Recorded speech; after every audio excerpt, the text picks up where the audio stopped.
योग्य है दे प्रेम कदा सगरो के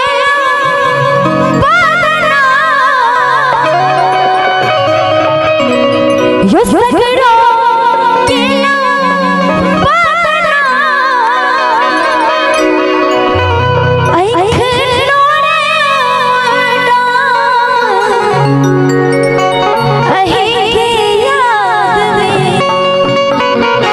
और हमरा पास रिलीज हो चुका है बहुत पहले रिलीज पे लेकिन ट्रेंडिंग में आ गया ना धीरे धीरे